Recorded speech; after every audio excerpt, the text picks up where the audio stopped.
దేవుని వాక్యాన్ని మనం ధ్యానం చేసుకుందాం. బైబిల్లో ఎఫెసీయులకు రాసిన పత్రిక 6వ అధ్యాయము 10వ వచనం. ఎఫెసీ పత్రిక 6వ అధ్యాయం 10వ వచనం. తుదకు ప్రభు యొక్క మహాశక్తిని బట్టి ఆయన యందు మీరు బలవంతులై ఉండండి. స్తోత్రం చెప్పండి గట్టిగా. తుదకు ప్రభు యొక్క మహాశక్తిని బట్టి ఆయన యందు మీరు బలవంతులై ఉండండి. దేవుని శక్తిని బట్టి మనము బలవంతులుగా ఉండాలి. ఆమెన్ చెప్పండి గట్టిగా. ఎవరి శక్తిని బట్టి? దేవుని యొక్క మహాశక్తి. మనం ఆరాధిస్తున్న దేవుడు శక్తి సంపన్నుడు.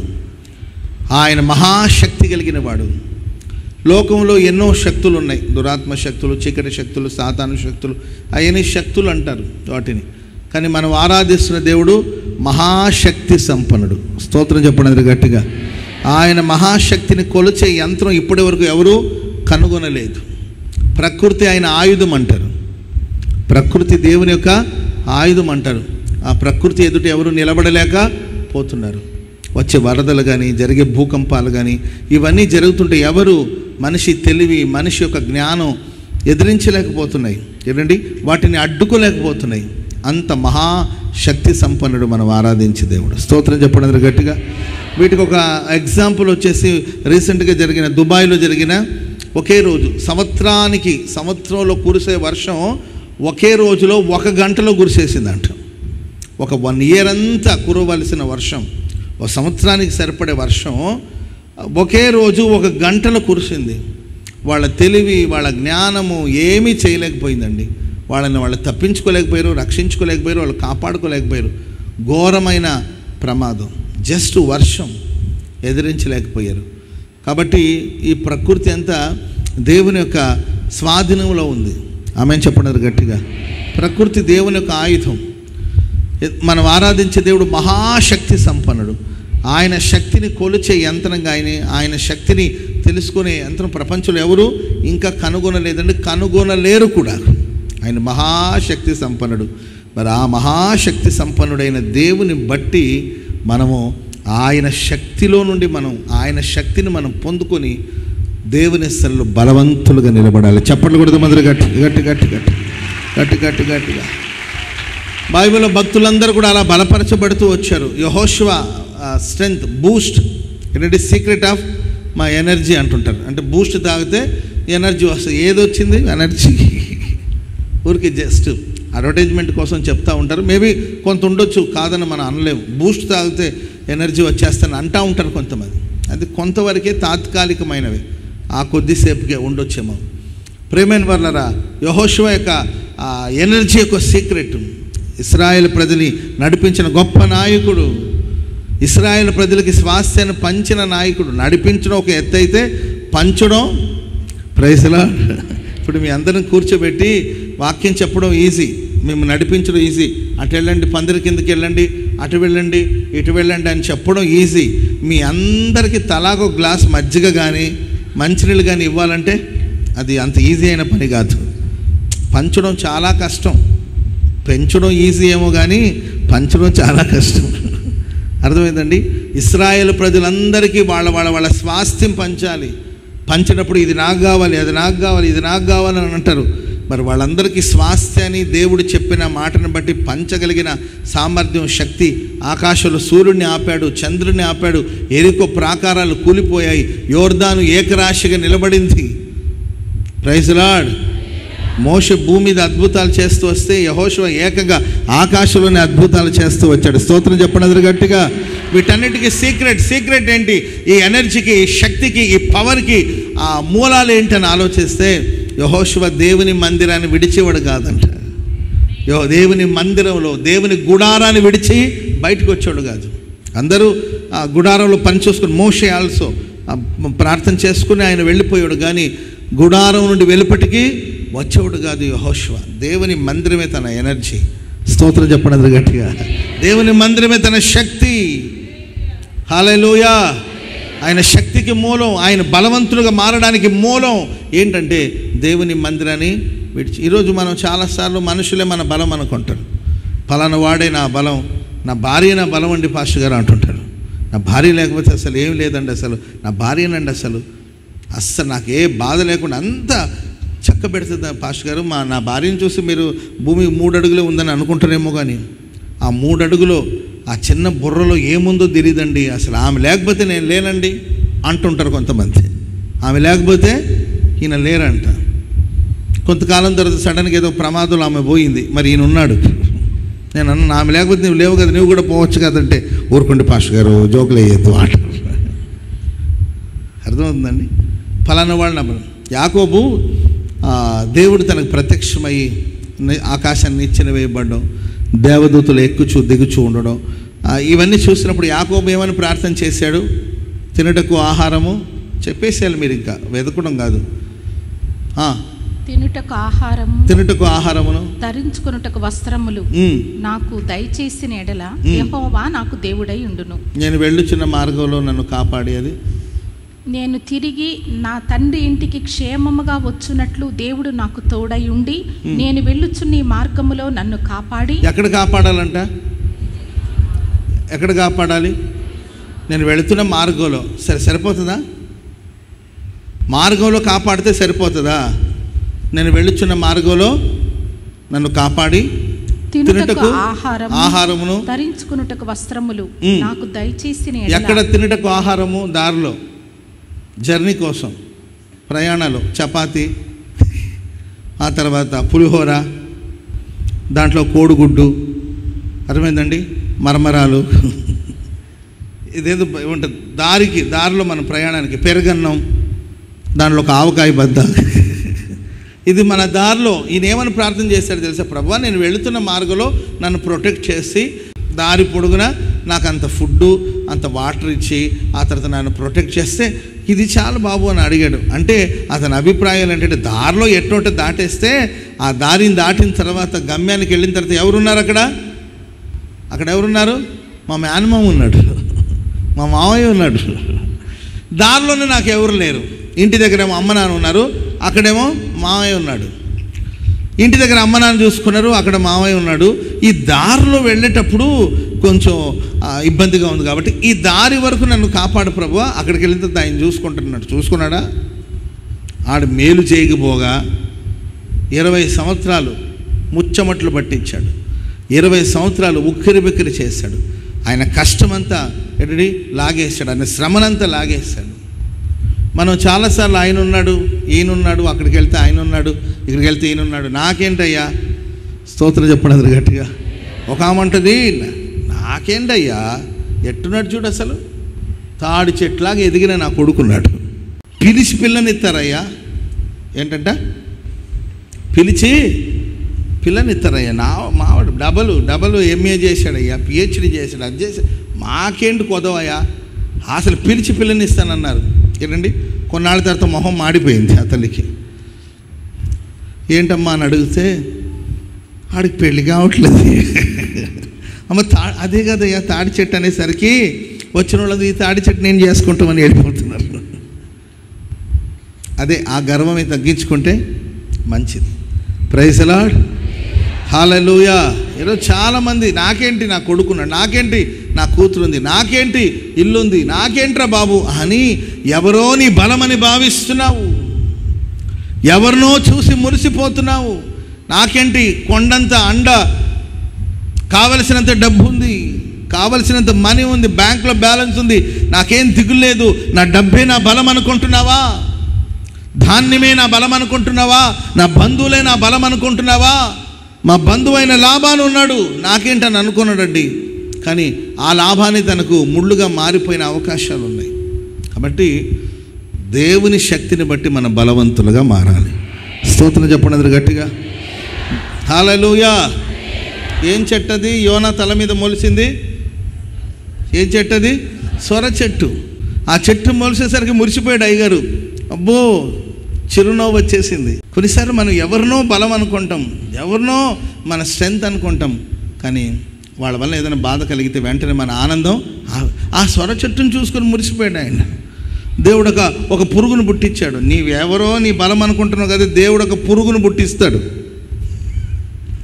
Praise the lord. దేవుడు ఏమి నిన్నేం చేయడు, ఒక పురుగును పుట్టిస్తాడు అంతే. దేవుడైనా పుట్టించిందమ్మా పురుగుని, లేకపోతే అదే వచ్చిందా?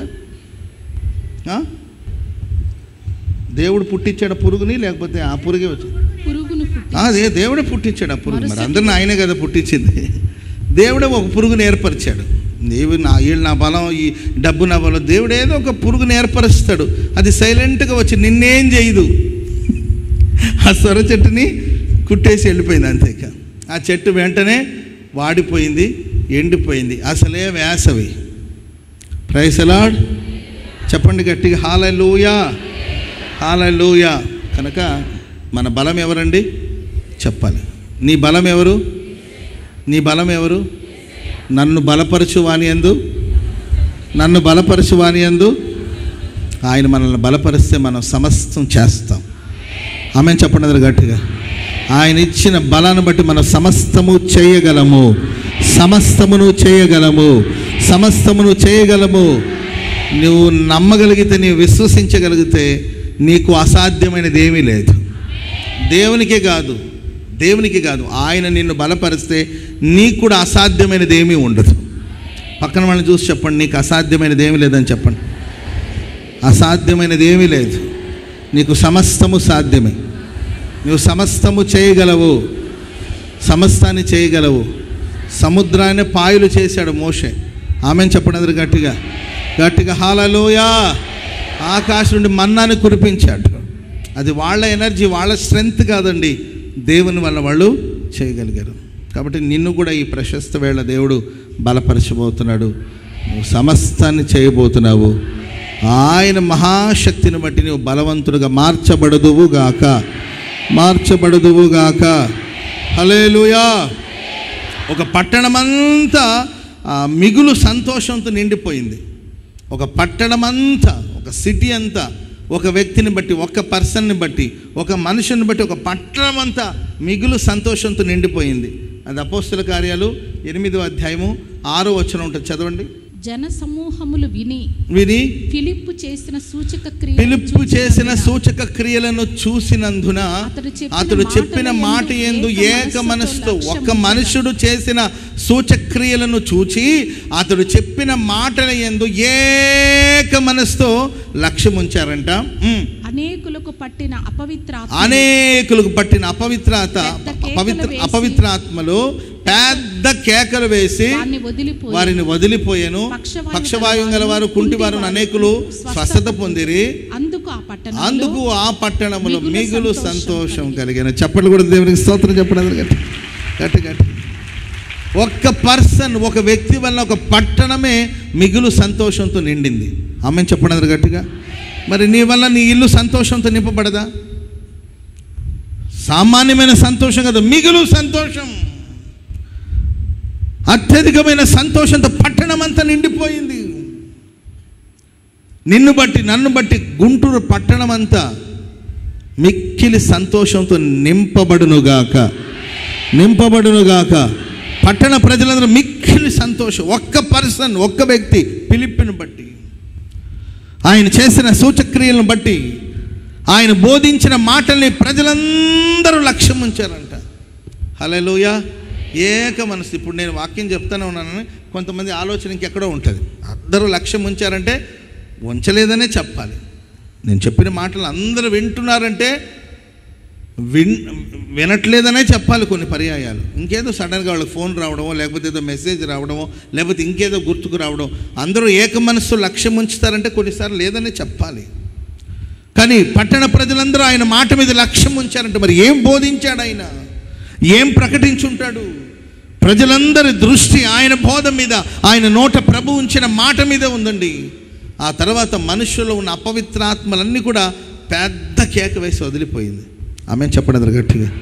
రకరకాలమైన దురాత్మలు, రకరకాలమైన సాతాను శక్తులు, దురాత్మలు, అపవిత్రాత్మ, అపవిత్రపరిచే ఆత్మలు.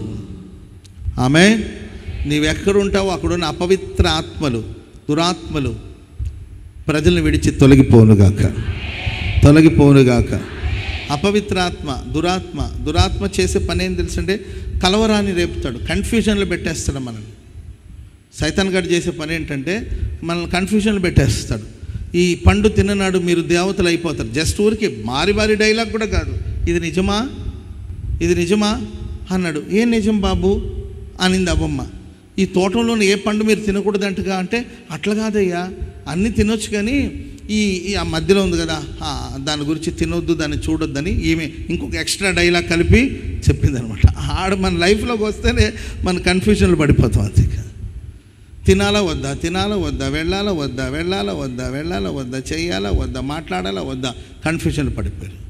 నువ్వు దేవుని కుమారుడు అయితే, నీవు దేవుని కుమారుడు అయితే ఈ రాళ్లను రొట్టెగా చేసుకోమని.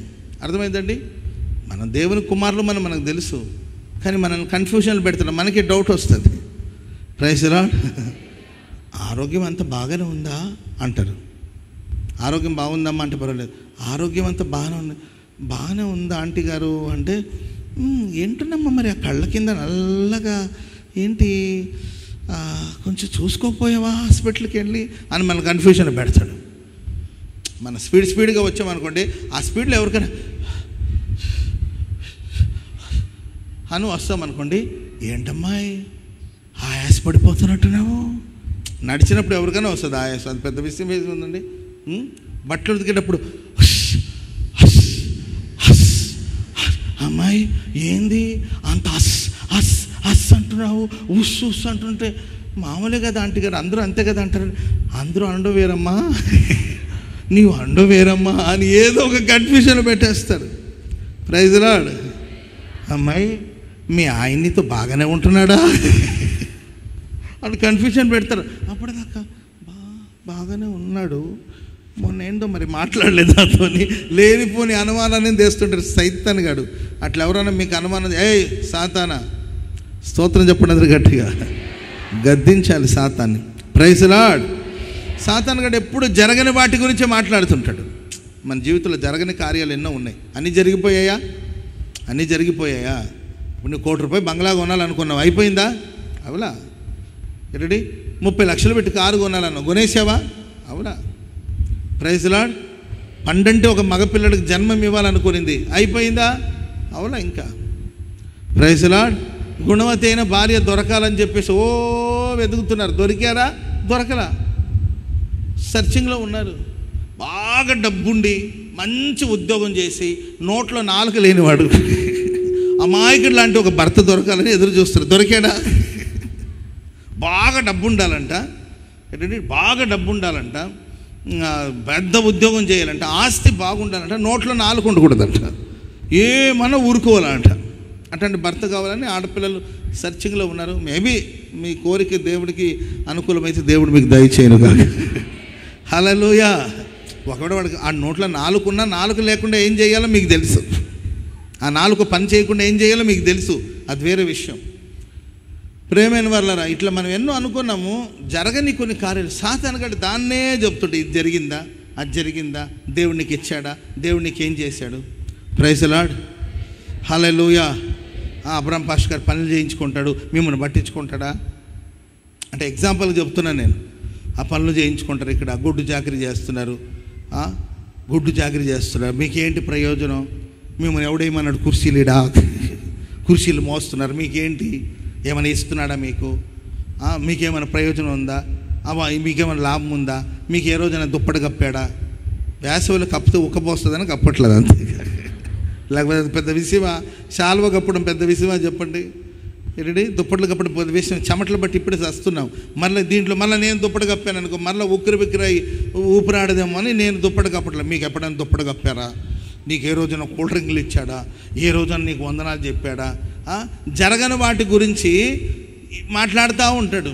కానీ మన దేవుడు ఏం చేస్తాడో తెలుసండి, మన జీవితంలో జరిగిన వాటిని బట్టి కృతజ్ఞతాస్తుతులు చెల్లించబడ్డాడు. చెప్పలు కూడా కానీ థ్యాంక్స్ గివింగ్ అంటారు.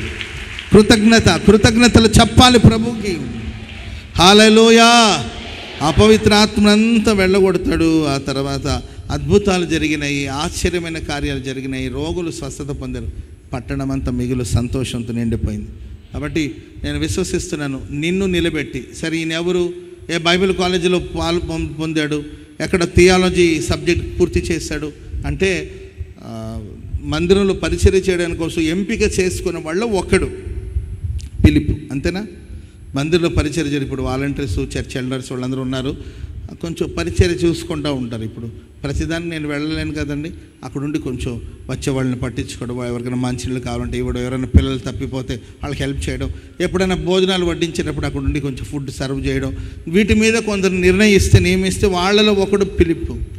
ఆ ఫిలిప్పుని దేవుడు తీసుకొచ్చి దేవుడు ఆ ఫిలిప్పుని బలపరిస్తే పట్టణం అంతా మిగులు సంతోషంతో నిండిపోయింది. చప్పట్లు కూడా అందరూ గట్టిగా హల్లెలూయా.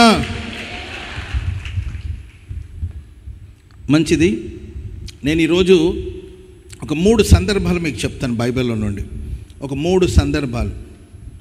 బలహీనమైన స్థితికి వెళ్ళి బలపరచబడిన వాళ్ళు, ఆమెను చెప్పండి గట్టిగా, పూర్తిగా శక్తిహీనులుగా మారిపోయి ఆ తర్వాత బలం పొందిన వాళ్ళు.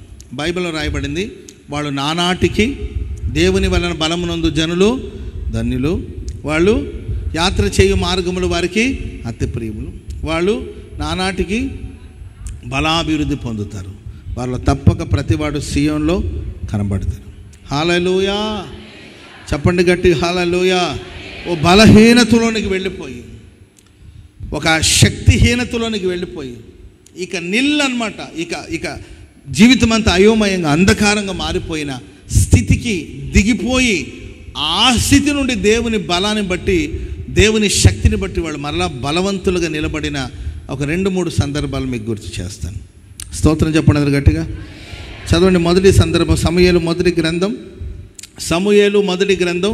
30వ అధ్యాయము 4వ వచనం. ఇక ఏడ్చుటకు శక్తి లేకపోవునంత బిగ్గరగా ఏడ్చిరి. ఏడవడానికి శక్తి లేకుండా పోయేంత వరకు ఏడ్చారు.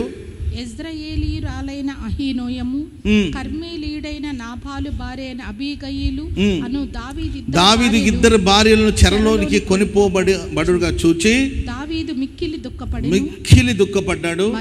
మరియు తమ కుమారులను బట్టి కుమార్తెలను బట్టి జనులందరికీ ప్రాణం విసిగినందున రాళ్ళు రువి దావీదును చంపుదము రమ్మని చెప్పుకొనగా దావీదు దేవుడైన యెహోవాను బట్టి ధైర్యం తెచ్చుకొనెను. చప్పట్లు కూడా దేవునికి స్తోత్రం చెప్పండి గట్టిగా హల్లెలూయా.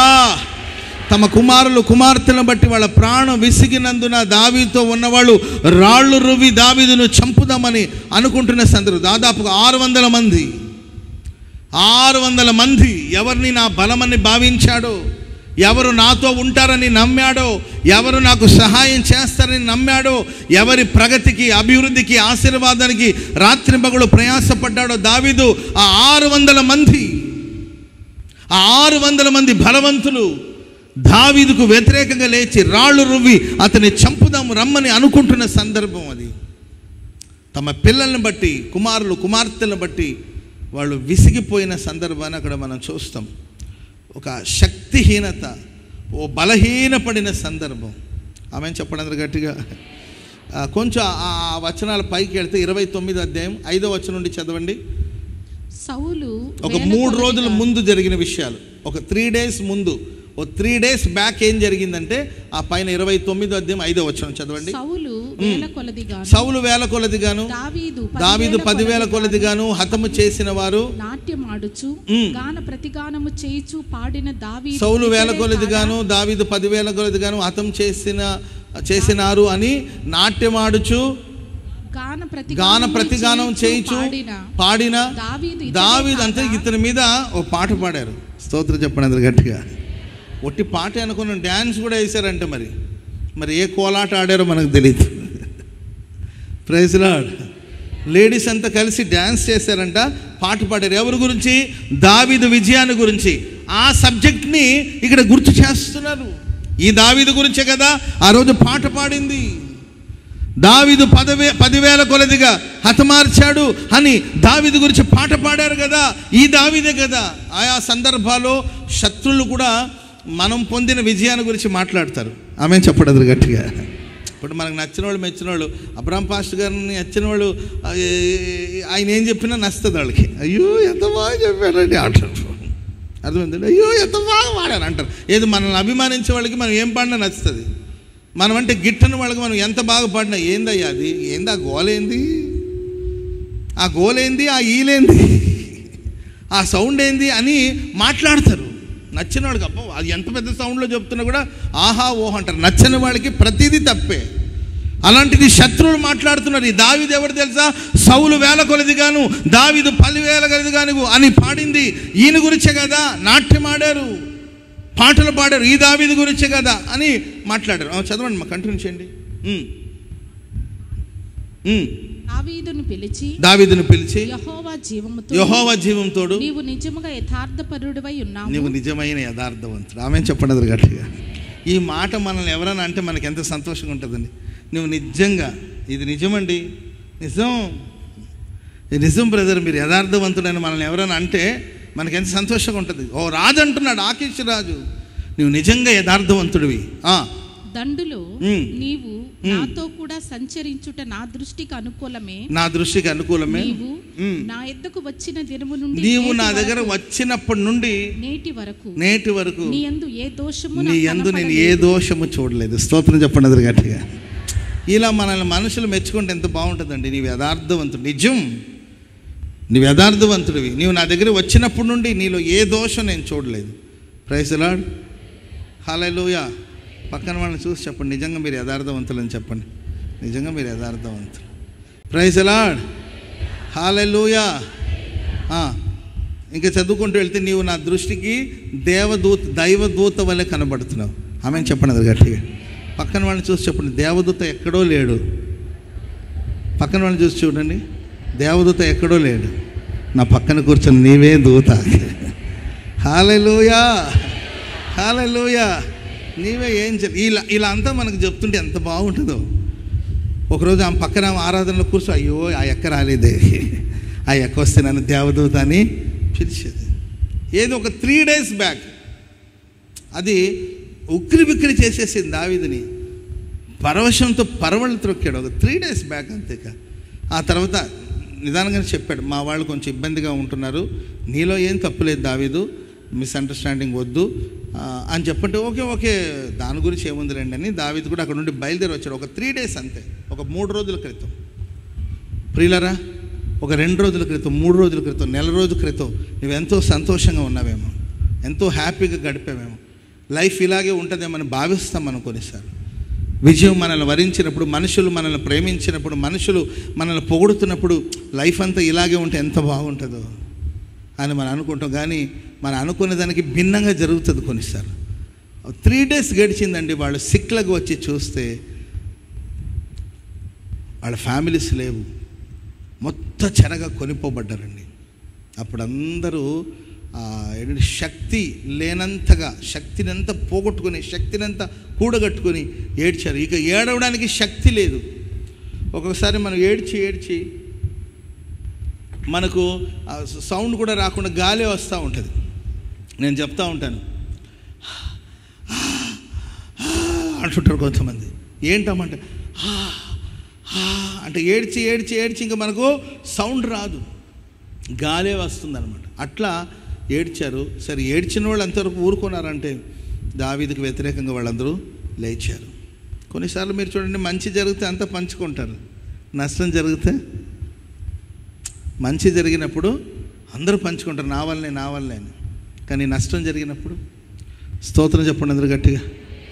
ఎవరో ఒకరి మీద తోసేస్తారు. సరే, ఆ సమస్యకు సొల్యూషన్ ఏంటి, పరిష్కారం ఏంటి వెతకకపోగా కారణం దావీదు వల్ల ఇలా జరిగిందని చెప్పి దావీదుని నిందించడం ప్రారంభించారు, దావీదుని దూషించడం ప్రారంభించారు. ప్రైజ్ ది లార్డ్, హల్లెలూయా. ఇంట్లో దొంగతనం జరిగింది, అందుకే నేను వద్దన్నా, ప్రార్థనకు పోవద్దన్నా. నీ ఫస్ట్ సర్వీస్కి పో, నేను సెకండ్ సర్వీస్కి పోతానని చెప్పా, నీవే వినలా. అర్థమైందండి? నీ ఫస్ట్ సర్వీస్కి పో, నేను సెకండ్ సర్వీస్కి వస్తానని చెప్పి అన్నాను, నీవే లేదులే ఫస్ట్ సర్వీస్కే పోదాం, ఇద్దరు కలిసి వెళ్దామని తీసుకొచ్చావు. చూసావా, ఇంట్లో దొంగతనం జరిగింది. అదే కానీ నేను ఎక్కడ ఉండుంటే ఇలా జరుగుండేది కాదు, దానికి కారణం నీవే అని దూషణ పాలు చేయడం మనం చూస్తూ ఉంటాం. నేను అంటాను, నా దగ్గరికి వస్తే, బ్రదర్ ఆమె నిన్ను మందిరానికి తీసుకొచ్చింది కాబట్టి ఇంట్లో వస్తువులే పోయింది. ఆ దొంగలు పడ్డప్పుడు నీవు ఇంట్లోనే ఉన్నావనుకో, నువ్వు ప్రైజ్ ది లార్డ్ బ్రో, తీసుకోండి బ్రో అనలేవు కదా, అడ్డుపడి ఉండేవాడివి. నీవా ఒంట్లో ఓపిక లేనివాడివి. నీకు మాటల్లో ఏంటంటే చురుకుదనం ఉంది కానీ జీవితంలో చురుకుదనం లేదు. ఆ దొంగ ఓన్లీ డబ్బునే కాకుండా లేకపోతే ఇంట్లో ఉన్న వస్తువులే కాకుండా నిన్నేదైనా చేస్తుంటే అంతే కదా. అలా థింక్ చేయొచ్చు కదా మనం. ఒక ప్రాబ్లమ్ని అలా థింక్ అయ్యో నా భార్య నేను సెకండ్ సర్వీస్కి వస్తానంటే లేదు లేదు రా రా రా అని తీసుకొచ్చింది, ఆమె తీసుకొచ్చింది కాబట్టి నేను ప్రాణాలతో బయటకు వచ్చి అట్లా అనుకోవచ్చుగా. స్తోత్రం చెప్పండి అందరు గట్టిగా. ఇక్కడ మీరు చూడండి, ఈ సబ్జెక్ట్లో మనం గమనించవలసిందంటే చెరగా పోయారు కానీ చంపబడలేదు కదా. చంపేస్తుంటే స్త్రీలను కానీ ఏంటండి గొప్పవారిని కానీ సామాన్యులు కానీ పిల్లలు కానీ చంపేస్తుంటే అసలు అవకాశమే లేదు కదా. ప్రాణాలతో ఉన్నారు వాళ్ళు, ఎక్కడున్న ప్రాణాలతో ఉన్నారు. ఆమె చెప్పండి అందరు గట్టిగా. ఇది మంచి విషయమే కదా. చెరగా పోయారు, ఇది బాధే కాదని నేను అనట్లా, నష్టం జరిగింది కాదట్లా, కానీ మీ కుటుంబాలు ప్రాణాలతోనే ఉన్నారు కదా. అవసరమైతే అమాలేకులు అక్కడ వాళ్ళని చంపొచ్చు, అక్కడ వాళ్ళని చంపి నరికేసి డబ్బురికి తీసుకొని వెళ్ళొచ్చు. కానీ వాళ్ళని చెరగా కొనిపోయారు అంటే ఒక రకంగా చెప్పాలంటే ఎక్కడో ప్రాణాలతో ఉన్నారు కదా. దాన్ని బట్టి ప్రభుని స్తుతించాలి. ఆమె చెప్పండి గట్టిగా గట్టిగా హల్లెలూయా. మీరు చూడండి, లైఫ్లో మంచి కానీ చెడు కానీ రెండిటిని కూడా మనం స్వీకరించడానికి సిద్ధంగా ఉండాలి. ఆమె మన ఘనతను కానీ అవమానాన్ని కానీ రెండిటిని మనం తీసుకోగలిగిన స్టాండర్డ్లోకి మనం వెళ్ళాలండి. అదే బలం అంటే. ఆమె చెప్పండి అందరు గట్టిగా. మనం పొగిడినప్పుడు సంతోషంగా ఉండి మనం దూషించినప్పుడు ఫీల్ అయితే ఎట్లా? మనల గురించి గొప్పగా మాట్లాడినప్పుడు మనం సంతోషంగా ఫీల్ అయ్యాము, అట్ ద సేమ్ టైం కొన్నిసార్లు అవమానాలు కూడా వస్తాయి. రెండింటిని తీసుకోవాలి మనం. ఆ పరిపక్వత మనకు ఉండాలి. ఘనపరిచినప్పుడు ఘనతను తీసుకున్నావు.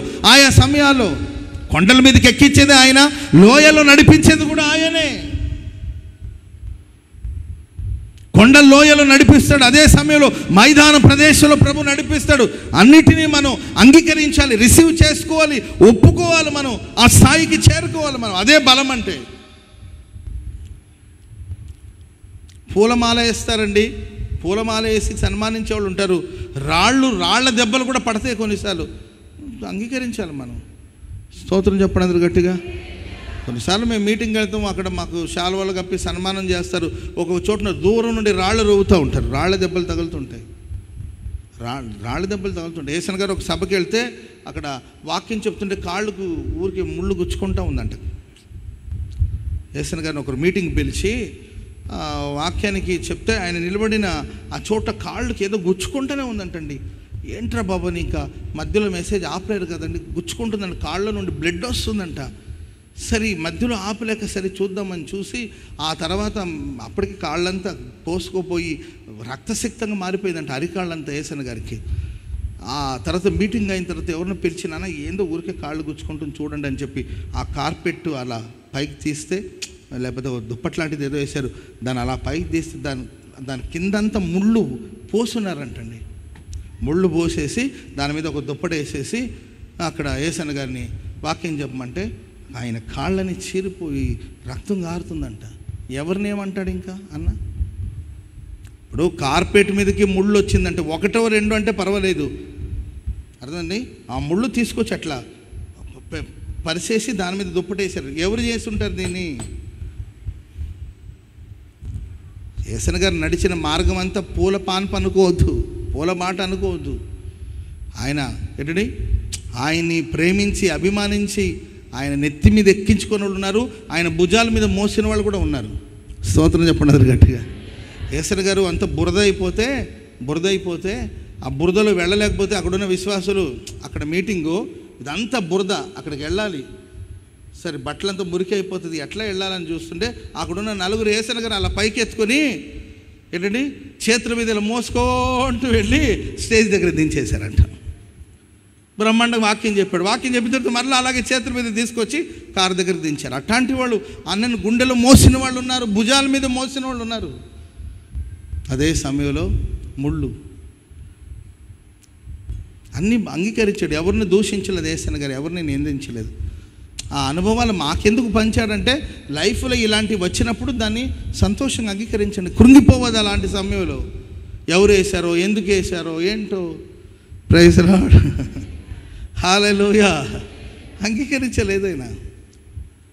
అభిమానించే వాళ్ళు ఉంటారు, అవమానించే వాళ్ళు ఉంటారు. అదే బలం అంటే, అదేనండి శక్తి అంటే. ఏంటంటే అన్ని సందర్భాన్ని సంతోషంగా, మేలు జరిగినా కీడు జరిగినా నేను తీసుకుంటాను ప్రభు. ఆమె చెప్పండి అది గట్టిగా. కష్టాలైనా నష్టాలైనా తీసుకుంటాను ప్రభు అని ప్రభుతో నేను మిమ్మల్ని బలవంతంగా చెప్పించలేనిది. అది మీ తీర్మానాలతో. ప్రభు కష్టమైన నష్టమైన తీసుకుంటాను, సుఖమైన దుఃఖమైన తీసుకుంటాను, ఆనందమైన అవమానమైన నేను తీసుకుంటాను ప్రభు. Praise the lord. చెప్పండి గట్టిగా హల్లెలూయా. మరి వీటన్నిటి మధ్యలో దావీదు ఒక బలహీనమైన స్థితికి వెళ్ళిపోయాడు. కుటుంబాలను పోగొట్టుకొని, ఫ్రెండ్స్ అంతా దూరం అయిపోయి, తను ప్రేమించిన మనుషులందరూ శత్రువులుగా మారిపోయాడు, ఒంటరిగా మిగిలిపోయాడు. అలాంటి సందర్భాల్లో దావీదు ఎలా బలం తెచ్చుకున్నాడు? దేవుని యొక్క మహాశక్తిని బట్టి, దేవుని యొక్క మహాశక్తిని బట్టి తనను తాను ఎలా బలపరుచుకున్నాడు అంటే దావీదులో 2 శ్రేష్టమైన విషయాలు మనం చూస్తాం. వెంటనే దావీదు ఏం చేశారు తెలుసండి? ఏ పోదును ధరించినమ్మా? ఏఫోదు తెమ్మని, ఏఫోదును తెమ్మని యాజకుడగు అహీమెలకు కుమారుడైన అబ్యాతారుతో అబ్యాతారు అనే ఒక యాజకుడిని పిలిపించాడు. స్తోత్రం చెప్పండి అందరు గట్టిగా. బాధలో ఉన్నప్పుడు యాజకుడిని పిలువనంపించాలి. పక్కన వాళ్ళని చూసి చెప్పండి, యాజకుని పిలుద్దామని చెప్పండి. యాజకుని పిలుద్దాం. హల్లెలూయా. మన జీవితంలో ఒక యాజకుడు ఉండాలి, మనకు ఒక స్పిరిచువల్ ఫాదర్ ఉండాలి. ఆమె చెప్పండి గట్టిగా. మనకు ఒక ఆత్మీయ తండ్రి ఉండాలి. చాలామంది ఫెయిల్యూర్కి కారణం ఏం తెలుసండి? వాళ్ళకు ఒక ఆత్మీయ తండ్రి ఉండడు. విశ్వాస యాత్రలో మనకు ఒక భౌతికమైన తండ్రి ఉన్నాడు, పరలోకమందున తండ్రి ఉన్నాడు. అట్ ద సేమ్ టైం మనకు ఒక స్పిరిచువల్ ఫాదర్, ఒక ఆత్మీయ తండ్రి ఉండాలి. ఆమె చెప్పండి అది గట్టిగా. హల్లెలూయా. ఆత్మీయ తండ్రి మన కోసం ఏది ఇవ్వాల్సిన అవసరం లేదు. ఆత్మీయ తండ్రి మన కోసం ప్రార్థన చేస్తాడు, అండ్ ఆత్మీయ తండ్రి మనల్ని ఆశీర్వదిస్తాడు. ఆమె చెప్పండి అది గట్టిగా. నువ్వు ప్రార్థన చేసుకో. వింటున్నారా? నువ్వు ప్రార్థన చేసుకో. మీరు ప్రార్థన చేసుకోండి, ఎంతైనా ప్రార్థన చేసుకోండి. కానీ నీవు ఆశీర్వదించబడాలి అంటే, దేవుడే ఆశీర్వదించిన ఆ ఆశీర్వాదం యాక్టివేట్ అవ్వాలంటే నీ లైఫ్లో ఓ యాజకుడు తల మీద చేతులుంచి ఆశీర్వదించాలి. ఆమె చెప్పండి అందరు గట్టిగా. అమ్మ వాక్యం ఎక్కడమ్మా? సంఖ్యాకాండం 6వ అధ్యాయం అనుకుంటాను. అహరోనుకి దేవుడు చెప్తాడు, ఆయన మిమ్మల్ని ఆశీర్వదించును గాక, ఆయన సన్నిధి కాంతి మీ మీద మాట. 22వ వచనం చదవండి. యెహోవా మోషేకి ఇలాగు సెలవిచ్చెను, ఓకే, నీవు అహరోనుతోను అతని కుమారులతోను ఇలాగనుము, మీరు ఇశ్రాయేలీలను ఇలాగు దీవింపవలెను. ఎవరు దీవించాలి చెప్పాలి? ఎవరు దీవించాలి? ఇశ్రాయేల్ని. ఎవరు దీవించాలి? ఇశ్రాయేల్ ప్రజల్ని దీవించాలి. దీవించే పర్సన్ ఎవరు? అహరోను. ఎవరు దీవించాలి? అహరోను, అతని కుమారుడు, ఆయన కుమారుడు. వీళ్ళందరూ ఎవరంటే యాజకులు. ఏంటండి ఈ యాజకులు ఏం చేయాలి? వాళ్ళని ఎవరు దీవించాలి? నీ దీవెనతో నాకేం పని? పోవయ్యా పో, ఓ పాటరో, నువ్వు పెద్ద ఇది అనుకున్నావా? నీ దీవెన ఎవడు కావాలనకూడదు. దేవుడు ఆశీర్వదించే దేవుడు. ఆశీర్వాదం దేవుని సొత్తు కదా. దేవుడు అంటాడు ఇశ్రాయేలు ప్రజని ఇలా దీవించమని చెప్పమనరా. చదవండి, ఏమని దీవించాలి? యెహోవా నిన్ను ఆశీర్వదించి నిన్ను కాపాడును, నిన్ను ఆశీర్వదించి కాపాడును గాక. యెహోవా నీకు తన సన్నిధిని ప్రకాశింపచేసి నిన్ను కరుణించును గాక. యెహోవా నీ మీద తన సన్నిధి కాంతి ఉదయింపు చేసి నీకు సమాధానం కలుగు చేయును గాక అని. అట్లు వారు ఇశ్రాయేలీల మీద నా నామమును ఉచ్చరించడం వలన నేను వారిని ఆశీర్వదిస్తాను. స్తోత్రం చెప్పండి అది గట్టిగా. దేవుని ఆశీర్వాదమేది. అది నీలో యాక్టివేట్ అవ్వాలంటే ఆశీర్వాదం. దేవుడు మీ అందరిని దీవించాడు. మీరందరూ ఆశీర్వదించబడిన వారేనా? ఆశీర్వదించబడిన వాళ్ళు ఒకసారి హల్లెలూయా చెప్పండి గట్టిగా. హల్లెలూయా. ఆశీర్వాదం నీ లైఫ్లో యాక్టివేట్ అవ్వాలంటే దాన్ని ఏం చేయాలంటే సేవకుడు దాన్ని యేసయ్య నామాన్ని ఉచ్చరించి మిమ్మల్ని బ్లెస్ చేయాలి. ఆమేన్. హన్నా దేవుని మందిలో ప్రార్థన చేసింది. దాన్ని ఏంటండి మరి ఆశీర్వాదం ఆమె లైఫ్లో ఎప్పుడు యాక్టివేట్ అయ్యిందంటే ఏలీ ప్రవక్త ఏమన్నాడు? ఏలీ, నీవు క్షేమముగా వెళ్ళుము, ఇశ్రాయేలు దేవునితో నీవు చేసుకున్న మనవిని ఆయన దయచేయును నీకు దయచేయును గాక. ఆమె చెప్పండి గట్టిగా. ప్రార్థన ఆమె చేసిన ప్రార్థన మీరే చేసుకోండి. కానీ దైవ సేవకులు మీ తల మీద చేతులుంచి ప్రార్థించే యాజకుడు ఒక ఆత్మీయ తండ్రి నీకు ఉండాలి. చప్పట్లు కొడదాం అందరూ గట్టి గట్టి గట్టి గట్టి గట్టిగా. హల్లెలూయా. సరే, ఆ సమూయేలు పుట్టాడు. ఆ తర్వాత ఆ బిడ్డను మరలా తీసుకొచ్చిన తర్వాత మరలా ఏంటంటే ఏలి ప్రవక్త లేకపోతే ఏలి యాజకుడు ఆమెను దీవించాడు. వారికి మరలా గర్భఫలం కలిగింది. కాబట్టి ఒక యాజకుడు మన తల మీద ఏంది అబ్రహం పాస్టర్ అందరి తల మీద ఏమైనా ఏంటంటే అలా చేతులు పెట్టుకొని పోతుంటాడు. కనీసం ఓ అర్ధగంట చేయొచ్చుగా ప్రార్థన, అవసరం లేదు అర్ధగంట. జస్ట్ అలా ప్రభువా వీరిని ఆశీర్వదించు, ఇలా ఆశీర్వదించబడుదురు కాక, ఆశీర్వదించబడుదురు కాక అని చెప్పుకుంటూ దేవుని నామని యేసునామములు వీరు ఆశీర్వదించబడుదురు కాక, యేసునామములు వీరు ఆశీర్వదించబడదు అని నేను చేతులు ఉంచుకొని వెళ్ళిపోతానండి ఒక ఆత్మీయ తండ్రిగా. నాకన్నా వయసులో మీరు చాలా పెద్దవాళ్ళు ఉండొచ్చు, కానీ దేవుడు నన్ను పెట్టిన స్థానంలో ఒక తండ్రిగా, ఓ ఆత్మీయ తండ్రిగా నన్ను ఎవరైతే అంగీకరించారో వాళ్ళకి ఆమేన్. ఆడేవుడులే అని అనుకున్న వాళ్ళకి నేను ఎవడున్నా మరి, ఆడేవుడు నాకు చెప్పడానికి అంటే నేను ఎవడున్నా అంతేక. నన్ను ఎవరైతే దేవుడు నాకు ఇచ్చిన ఆత్మీయ తండ్రి అయినా అని దేవుడు మీకు చూపించి ఆత్మీయ తండ్రికి ఎవరైతే అంగీకరిస్తారో వాళ్ళ తల మీద చేతులుంచి బ్లెస్ చేయండి ప్రభా, వీళ్ళు బ్లెస్ చేయండి అని దేవుని నామాన్ని ఉచ్చరిస్తుంటే దేవుని యొక్క ఆశీర్వాదం మీ మీద బలముగా వస్తుంది. ఆమెను చెప్పండి అందరూ గట్టిగా హల్లెలూయా. చెప్పండి గట్టిగా హల్లెలూయా. చూడండి, అబ్యాతారును పిలిపించాడు అనమాట. అబ్యాతారు ఎల్లప్పుడూ ఉన్నాడు తనతో పాటు. అబ్యాతారు అనే యాజకుడు, బాబు ఏ పోదును తీసుకురా, దేవుడి దగ్గర విచారణ చేద్దాం, ఏ పోదును తీసుకురా నాన్న, ఓ స్పిరిచువల్ ఫాదర్. మీరు చూడండి, ఎక్కడికి వెళ్ళినా దావీదు జీవితంలో యాజకులు కానీ ప్రవక్తలు కానీ వాళ్ళతో పాటు ట్రావెల్ చేశాడు. ఆమె హల్లెలూయా. చెప్పండి గట్టిగా హల్లెలూయా. కాబట్టి దావీదు బలానికి రహస్యం ఆయన దేవుని యొక్క మహాశక్తిని బట్టి బలం పొందుకోవడానికి కారణం ఏంటంటే తన దగ్గర యాజకులు ఉన్నారు. రెండవదిగా ఆయన ప్రార్థించలేని స్థితిలో, విచారణ చేయలేని స్థితిలో కూడా దేవుని విచారణ చేశాడు. ఒక్కొక్కసారి మనకు వచ్చే ఆ పెయిన్, బాధలు మనకు ప్రార్థన కూడా రాదు. ఏం ప్రార్థన చేస్తాం? బాధలు ఉంటే నా బ్రదర్ కొంచెం ప్రార్థన చేద్దామంటే వద్దులేనా, ఏం ప్రార్థన అంటారు. బ్రదర్ ఫాస్టింగ్ ప్రేయర్ పెడదామంటే ఏం ఫాస్టింగ్ లేనా, ఇంకెందుకు లేనా, ఇప్పుడు కాదులేనా అన్న, ఊరికి మీరు నన్ను విసిగించొద్దులేనా అంటాం. ఒక గంట సేపు ప్రేయర్ చేద్దాం బ్రదర్, మనం బాధలో ఉన్నట్టు ఓపిక లేదన్నా, నాకు అసలు నాకు మనసు లేదన్నా అంటుంటారు. అలాంటి ఒక స్టేజ్కి వెళ్తుంటావు ఒకసారి. Praise lord. బ్రదర్ కొద్దిసేపు ఒక ఫాస్టింగ్ ప్రేయర్ పెట్టుకోండి సిస్టర్ అని మనం అన్నాం అనుకుంటే, ఏం ఫాస్టింగోలైనా, ఇప్పటికి ఎన్ని ఫాస్టింగ్ ప్రేయర్ చేసి ఏం జరిగింది, ఇప్పుడు మళ్ళీ స్పెషల్ ఫాస్టింగ్, ఓకే వదిలేయండి, లీవ్ ఇట్, వదిలేసండి, ఇంక అంతేక వదిలేండి, ఇప్పుడు వద్దు, మళ్ళీ చూసుకుందాం లేనా, ఇప్పుడు ఓపిక లేదన్నా, ప్లీజ్ అన్న. ఇంకొంతమంది అంటుంటారు నన్ను ఒంటరిగా వదిలేసేయండి అంట. ఎలా వదలాలంటండి? ఒంటరిగా వదలమన్నప్పుడే మనం వెళ్ళి అక్కడ కూర్చోవాలి. అది వాళ్ళు అడగనప్పుడు మనం వెళ్ళకపోయిన పర్లేదు. నన్ను ఒంటరిగా వదిలేసి మమ్మీ, నన్ను ఒంటరిగా వదిలేసి మమ్మీ అన్నప్పుడే నువ్వేం చేయాలంటే లోపలికి వెళ్ళి కూర్చోవాలి. నువ్వేం మాట్లాడు, మమ్మీ నన్ను ఒంటరిగా వదిలేసి మమ్మీ అంటే నేనేం మాట్లాడలేమ్మా, ఇక్కడే కూర్చుంటాను నేను, కూర్చోవాలి మీరు. అమ్మాయి ఒంటరిగా ఉండాలనుకుంటుందంట, అందుకే దాని పాటుకు దాన్ని వదిలేసి నేను ఓ 2 రోజులు మా చుట్టాల ఇంటికి వెళ్ళి వస్తానని పోయామనుకోండి, వచ్చేసరికి ఆమె ఉండదు. ఒక మనిషి నన్ను ఒంటరిగా వదిలేమ అంటున్నాడంటేనే దానికి అర్థం ఏం తెలుసండి, డిప్రెషన్లో పీక్లో ఉన్నారనమాట వాళ్ళు. డిప్రెషన్ స్థాయిలోనే పైకి వెళ్ళిపోయింటారు. అప్పుడే ఓకే సరే నేనేం మాట్లాడినాను. ఆ డిప్రెషన్లో ఉన్న వాళ్ళు ఏదో ఒకటి మాట్లాడి సైలెంట్గా పక్కన కూర్చో, అంతేకా. ఒక్కొక్కసారి ఇక నన్ను ఒంటరిగా వదిలేసాడు, నన్ను ఒంటరిగా వదిలేసాడు అంటారు కదండి. ఆ స్టేజ్లో ఉన్నాడు దావీదు. ఎందుకంటే తనకి ఆయన వెదకలేని ఒక స్థితి అది, ఆయన ప్రార్థించలేని స్థితి అది. ఆ టైంలోనే ప్రభువా శత్రువులను తరవమంటావా, నా వాళ్ళు నాకు మళ్ళీ తిరిగి దొరుకుతారంటావా అని ప్రార్థన చేస్తే దేవుని హృదయమే చలించిపోయి ఉంటుందండి.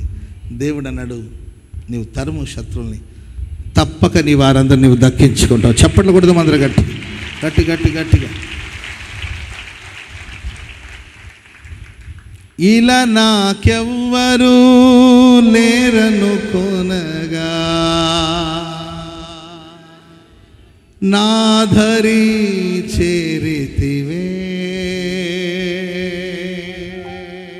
నేనమ్మ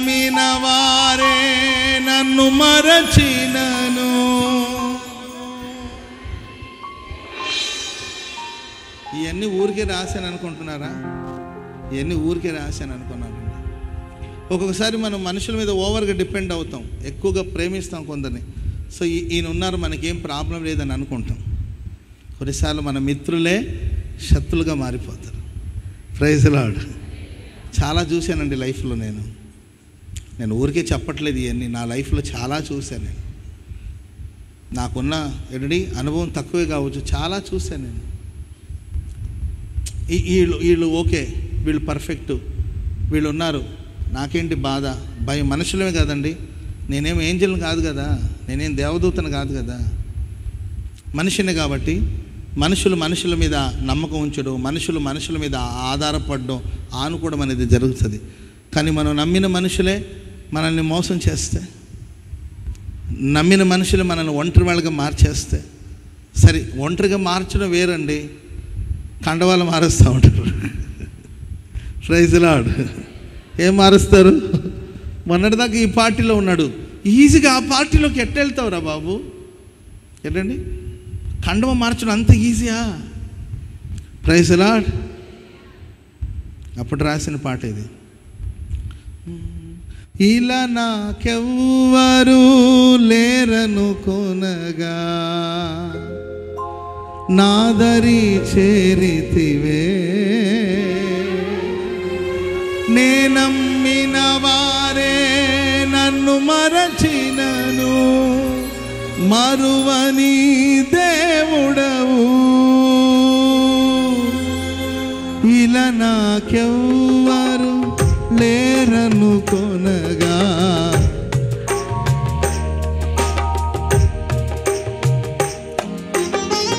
నేనమ్మిన వారే మరువని దేవుడవు. నీ ఆశలే నాలో చిగురించెను, నీ వాక్యమే నన్ను బ్రతికించెను. నీ ఆశలే నాలో చిగురించెను, నీ వాక్యమే నన్ను బ్రతికించెను. నీ అనుబంధము ఆనంద, నీ అనుబంధము నాకు అందమే పాడేదా.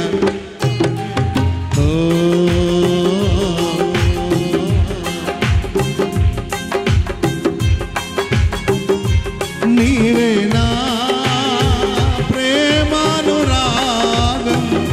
క్షణమైనా అతి శ్రేష్ఠుడనా యేసయ్యా. నీవే నా ప్రేమానురాగము, క్షణమైనా అతి శ్రేష్ఠుడనా యేసయ్యా. ఆడేద స్తుతిగానము, ఆడేద నీ నామము. బలహీనతలో ధైర్యము, నా కార్యములు సఫలము చేసి ఆత్మతో యూదా గోత్రపు నీతో నిత్యము విజయహాసమే.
ఈ పూట ఇక్కడ కూడి వచ్చిన వాళ్ళే కావచ్చు, లైవ్లో కార్యక్రమాన్ని వీక్షించే వాళ్ళు కావచ్చేమో, ఇక శక్తి లేనంత స్థితికి ఒకవేళ వెళ్ళిపోయారేమో. ఇక నమ్మిన మనుషులు, మీరు ప్రేమించిన మనుషులు దూరం అయిపోవడం, నమ్మిన మనుషులు శత్రులుగా నిలబడడం, ఇలాంటి స్థితిలో ఉన్నారా? ప్రియులారా, ఆత్మీయ తండ్రులు లేకపోతే యాజకులు మీకోసం ప్రార్థించే యాజకులు, ఆశీర్వదించే సేవకులు ఉండేటట్లు చూసుకోండి. Praise the lord. చెప్పండి గట్టిగా హల్లెలూయా, హల్లెలూయా. అండ్ ఓపిక లేకపోయినా, శక్తి లేకపోయినా ప్రార్థించడానికి నువ్వు పూనుకోవాలి, దేవుని వెదకాలి. అప్పుడే దావీదు పోగొట్టుకున్న వాటిని అన్నిటి తిరిగి పొందాడు. మీరు లైఫ్లో ఏమేమి పోగొట్టుకున్నారో తెలియదండి. మనం కొన్నిసార్లు పైకి చాలా సంతోషంగా కనబడవచ్చు, పైకి అంతా బాగుందని మనం అనుకోవచ్చు, కానీ లోపల ఎవరెవరి గుండె లోతులో ఏ ఏ కన్నీళ్ళు ఉందో నాకు తెలియదు. కొన్నిసార్లు ఏడవడానికి కూడా శక్తి లేకుండా కుమిలి కుమిలి ఏడుస్తున్న సందర్భాలు మీ జీవితంలో ఉండొచ్చు. మీరు ప్రేమించిన మనుషులు మీకు దూరం అయిపోవచ్చు, మీరు నమ్మిన మనుషులు మీకు శత్రులుగా మారిపోయి ఉండొచ్చు. మీరు ఎలాంటి స్థితిలో ఉన్నా దేవుని యొక్క మహాశక్తిని బట్టి మీరు ఈరోజు బలవంతులుగా మార్చబడబోతున్నారు. మీరు పోగొట్టుకున్న వాటన్నిటిని తిరిగి పొందే బలాన్ని నా దేవునికి దయచేయునుగాక. సరే, ఇంకొక సందర్భాన్ని ఫాస్ట్గా చదవండి, ముగిస్తాను. రాజుల మొదటి గ్రంథం 19వ అధ్యాయం 5వ వచనం ఫాస్ట్గా. బదరి వృక్షం కింద పరుండి నిద్రించుచూ ఉండగా, అమ్మ ఆ పై వచనం చదవండి, ఇంత మట్టుకు చాలు. అది 4 ఇంత ఓకే. అరణ్యములోనికి వెళ్ళి బదరి వృక్షం కింద కూర్చుండి మరణాపేక్ష గలవాడై, యెహోవా నేను పితరుల కంటే ఎక్కువ వాడిని కాను, ఇంత మట్టుకు చాలు, నా ప్రాణాన్ని తీసుకోమని ప్రార్థన చేస్తాడు. ప్రాణం మీద విసుగు. Praise the lord. బతకాలని ఆశ ఉండదు చాలామందికి. ఎందుకు బ్రతకాలి? తలలు పైకెత్తి వినండి. మీరు చాలామంది ఉండొచ్చు బ్రతుకు మీద విరక్తి చెందిన సందర్భం, బ్రతుకు మీద విరక్తి. ఎందుకు బతకాలే పాస్టర్ గారండి. కొంతమంది అది అంటారు, అయ్యా నన్ను ప్రభు చేతికి అప్పచెప్పేసే బాబు అంటుంటారు. నన్ను ప్రభు చేతికి అప్పచెప్పు బాబు, నాకు బ్రతకాలని లేదయ్యా, నాకు ప్రాణం మీద విసుగు వచ్చేసింది బాబు, ఇక నాకు ఆశ లేదు. ఆ స్థితిలోనికి చేరుకున్నాడు ఏలియా. బ్రతకడానికి దేవుడు శక్తిని దయచేయునుగాక. బ్రతుకు మీద దేవుడు ఆశను కలిగించునుగాక. ఏదో ప్రాబ్లం, ఏదో పెయిన్, ఏదో బాధ, మనకు ఆ మాటే కనబడుతుంది, కానీ ఆ మాట వెనకాల ఉన్న పెయిన్ ఎవరికి అర్థం కాదు. నాకు బ్రతకాలని లేదు పాస్టర్ గారండి, నాకు బ్రతకాలని లేదు మమ్మీ, నేను బ్రతకాలని లేదు అమ్మాయి, నాకు బ్రతకాలని లేదయ్యా, నన్ను దేవుడి చేతికి అప్పచెప్పేమని ఒక వ్యక్తి అంటున్నాడంటే దాని వెనకాల ఎంత పెయిన్ ఉంటుందో, ఎంత బాధ ఉంటుందో మనకు అర్థం కాదు. మనమైతే ఆ పిచ్చిది ఊరికే మాట్లాడుతుంటుంది, చేస్తానని చెప్పి నన్ను అంటాం. మనం అనకూడదు ఆ మాట ఎప్పటికైనా, కానీ ఎప్పటికీ నేను చేస్తానని అనకూడదు, నిజమే. కానీ ఆ మాట అంటున్నారంటే ఎంత కష్టం ఉంటే, ఆ తల్లికి ఏ కష్టం వస్తే ఆ మాట అంటది, ఆ బ్రదర్కి ఏ కష్టం వచ్చి ఉంటే ఆ మాట అంటాడు. ఆ సేవకుడికి ఎంత బాధ వస్తే, ఒక సేవకుడు నాకు బ్రతకాలని లేదు, నన్ను చంపేయమని అనడమే కాదండి, ఒక దిన ప్రయాణం చేసుకుంటూ వెళ్ళాడంట. ఎందుకు అంత దూరం వెళ్ళాడంటే, బదరి వృక్షం దేవుడు ఊర్లోకి ఉంచుకుంటే దాన్ని అడవిలో ఎందుకు ఉంచాడు ఆ చెట్టుని? బదరి వృక్షం అంటే ఒక విషపూరితమైన వృక్షం. అది ఆ వృక్షం గాలిలో కూడా విషం ఉంటుందంట. ఆ గాలిని పీల్చుకుంటే కూడా చనిపోతారంట. దాన్ని ఊరు నడిబొడ్డులో ఉంచవచ్చు కదా ఆ చెట్టు. దేవుడు ఊరు బయట ఎక్కడో ఉంచాడు. అందుకే ఆ చెట్టును వెతుక్కుంటూ వెళ్ళాడు. నేనుగా సూసైడ్ చేసుకుంటే ఎటు కాకుండా నరకానికి పోతానేమో, సో ఆ గాలి సోకి చనిపోయాను అనుకోండి, నాదేంత ప్రమేయం ఉంటుందని ఆ చెట్టును వెతుక్కుంటూ వెళ్ళి అక్కడ పడుకుని, ఇంత మట్టుకు చాలు, ఇప్పుడు నేను పడుకుంటున్నాను, తిరిగి లేవకూడదు, నేను పడుకుంటున్నాను ప్రభు, మరలా నేను తిరిగి లేవకూడదు, ఇంత మట్టుకు చాలు, నా పితరుల కంటే నేను గొప్పవాడు కాదు, ఇంత మట్టుకు చాలు అని బ్రతుకు మీద విరక్తి వేసారిపోయిన స్థితిని మనం ఏలియాలో చూస్తాం. Praise the lord. అసలు ఎందుకు ఈయనకి ఇంత విరక్తి వచ్చింది? మనకు ఒక రకంగా ఆలోచిస్తే యెజబెల్ స్త్రీ ఏదో మాట్లాడిందనే మనకు తెలుస్తుంది, కానీ ఆయన అంత విరక్తి చెందడానికి గల కారణాలు ఏంటంటే, ఏలియా ఎవరంటే బహురోషం కలిగిన వాడు. ఆమె చెప్పండి గట్టిగా హల్లెలూయా, హల్లెలూయా. దేవుని సేవడల రోషం ఆయనకి. విగ్రహారాధన సహించేవాడు కాదు, తప్పును సహించేవాడు కాదు, బహురోషం కలిగిన సేవకుడు. మన బహు రోషంగా వెళుతున్నప్పుడు మనకు అన్నీ ఎదురు దెబ్బలు తగులుతూ ఉంటాయి. ఆమె చెప్పండి అందరు గట్టిగా. హల్లెలూయా. రోషం గలవాడు ఏంటంటే సాధించినవాడు. సాధించాడా లేదా ఏలియా? అగ్నిని కురిపించాడు, వర్షాన్ని కురిపించాడు. సాధించాలి నేను సాధించిన స్థాయికి చేరుకున్నాడు. సాధారణమైన విషయం కాదు.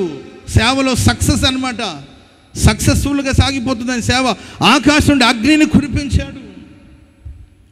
ఏది మనం అగ్ని మండించు, నాలో అగ్ని మండించు అని మనం ప్రార్థన చేస్తూ ఉంటాం. మంచిది, అది స్పిరిచువల్ ఫైర్ అన్నమాట. అది వేరు. కంటికి కనబడేటట్టు అగ్ని దిగి రావడం ఏంటి? ఇప్పుడు స్పిరిచువల్ ఫైర్ అనేది అది వేరు. అది ఎవరికి కనబడదు, అది మనకే అర్థమవుతుంది ఆ ఫైర్లో మనం ఉన్నామని. ఫిజికల్గా దేవుడు దహించు అగ్నిగా బలిపీఠం మీద దిగి వచ్చాడు. అందరూ చూస్తున్నారండి, మనుషులందరూ చూస్తుండగా అగ్ని దిగి వచ్చింది. ఆమె చెప్పండి అందరు గట్టిగా. 3.5 సంవత్సరం నుండి ఇప్పుడు మనం వర్షం రావాలని ప్రార్థన చేసాం. ఇంకా వర్షాకాలం స్టార్ట్ అవుతుంది కాబట్టి వర్షం కురుస్తుంది. అది పెద్ద విషయం ఏం కాదు. 3.5 సంవత్సరం భూమి మీద వర్షం లేదండి. ఆయన ప్రార్థన చేసి ఒక మాట చెప్పాడు. ఆ మాట చెప్పి రాజుగారు అర్జెంటుగా ఇంటికి వెళ్ళమని చెప్పు, వర్షంలో తడిచిపోతాడేమో అని చెప్తున్నాడండి. ఆయన వెళుతుండగానే వర్షం వచ్చేసింది. రాజు తడుస్తూనే వెళ్ళాడు. మరి అంత పవర్ఫుల్ అనమాట. రోషం గలవాడు, లైఫ్లో సాధించాడు. మనం కొన్నిసార్లు సాధించాలనే ఆసక్తి మనకు ఉంటుంది, ఏదో సాధించాలి. ఆమె చెప్పండి అందరు గట్టిగా. గుడాల పండుగ స్థలం కొనాలి, లక్షలాది మందిని సంపాదించాలి, వేవేల ప్రజలకు ఆశీర్వాదకరంగా మారాలి, భారతదేశం దేవుని సొంతం అవ్వాలి. ఆమె చెప్పండి అందరు గట్టిగా. సాధించాలి. అన్ని జనులు రక్షించబడాలి, ఆ పాపులు రక్షించబడాలి, గుంటూరు సిటీలో ఉన్న ప్రజలు మార్చబడాలి, శాపం తొలగిపోవాలి. సాధించాలనే తపన, దానికోసమే ప్రార్థన. Praise lord. హల్లెలూయా. ఆ బ్యాగ్ని ఒకసారి క్లీన్ చేసుకునేంత టైం కూడా లేదు కొంతమందికి. ఎందుకంటే ఇంటికి వెళ్ళి అటు బ్యాగ్ వేస్తున్నారు, ఒక ముద్ద తింటున్నారు, మళ్ళీ బ్యాగ్ వేసుకుని వస్తున్నారు.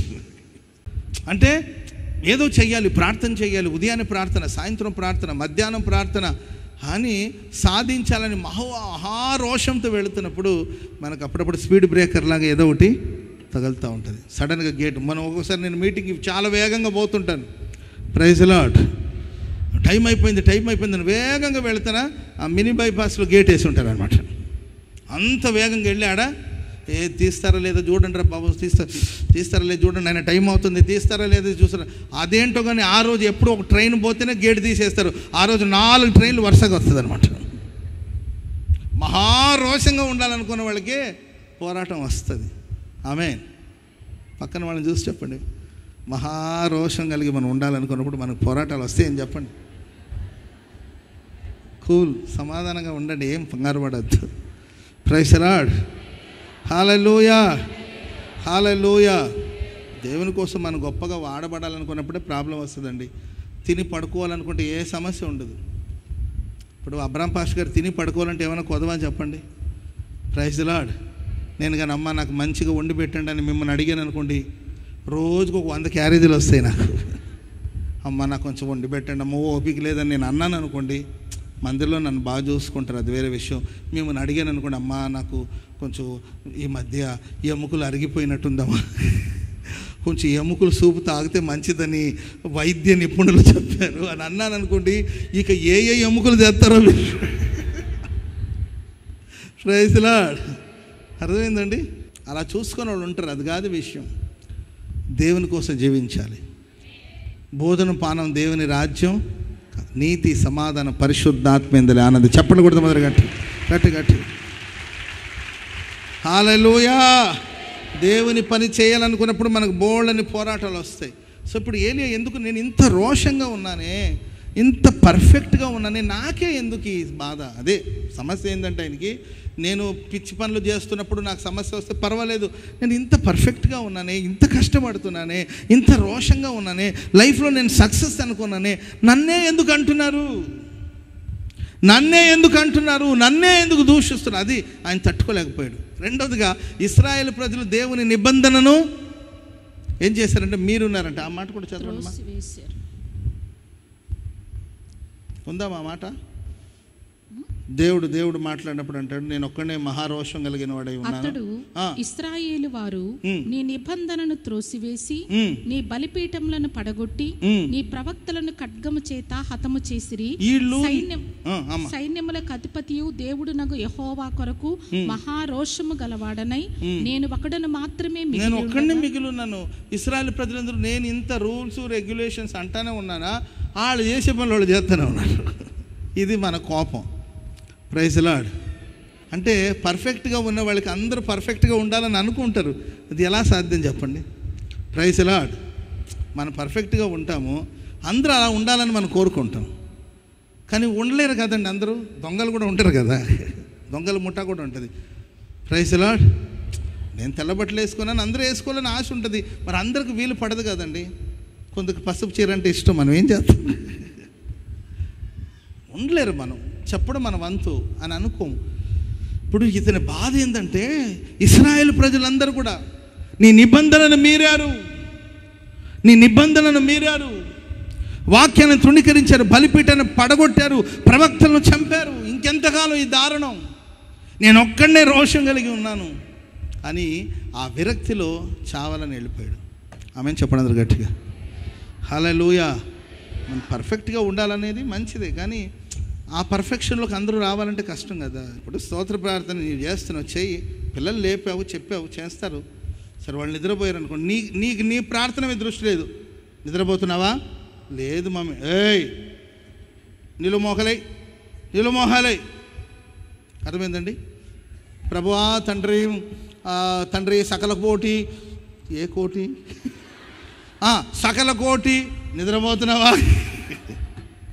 ఇప్పుడు ఏలియా బాధ అంతా ఏంటంటే, నేను పర్ఫెక్ట్గా ఉన్నాను, నేను రోషంగా ఉన్నాను, వీళ్ళేమో నిబంధన మీరుతున్నారు, బలిపీఠాన్ని పడగొట్టారు, ప్రవక్తలను చంపారు. సరే ఇంకెందుకు ప్రవక్తలందరూ చచ్చిన తర్వాత నేను కూడా చేస్తానులే అని అలాంటి స్థితిలోకి ఏలియా వెళ్ళిపోయాడు. కానీ దేవుడు ఎంత గొప్పవాడంటే, ప్రైజ్ లార్డ్.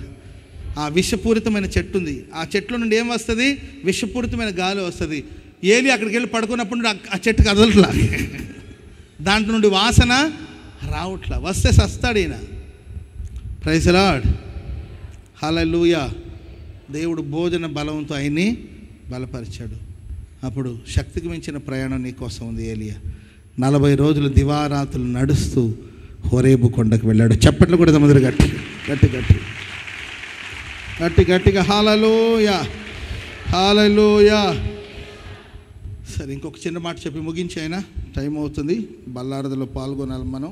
దినవృత్తాంతాల 2వ గ్రంథం 20వ అధ్యాయం 12వ వచనం చదవండి, ముగించేస్తాను నేను ఫాస్ట్గా. 3వ మాట. మా దేవా, నీవు వారికి తీర్పు తీర్చవా? మా మీదికి వచ్చి ఈ గొప్ప సైన్యముతో యుద్ధం చేయడానికి మాకు శక్తి చాలదు. ఏమి చేయాలో మాకు తోచట్లేదు. నీవే మా దిక్కని ప్రార్థన చేశారు. స్తోత్రం చెప్పండి అందరు గట్టిగా.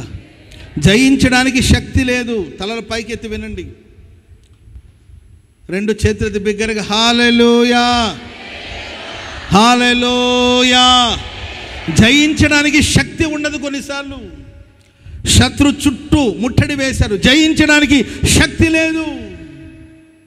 ఒకటి పోగొట్టుకునే దాన్ని తిరిగి పొందడానికి దావీదు పొందిన శక్తి. రెండోదిగా బ్రతకడానికి శక్తి లేని స్థితి దేవుడు బ్రతికించి బ్రతకడానికి కావాల్సిన శక్తితో నింపాడు.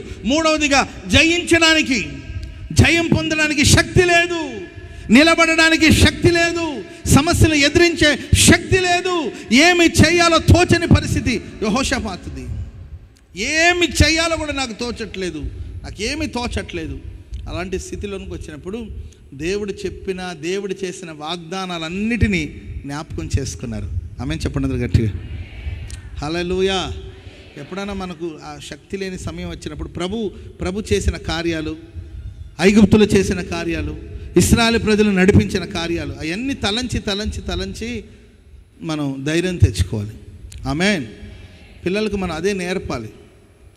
పిల్లలకి మనం దేవుడు చేసిన కార్యాలన్నీ చెప్పాలండి.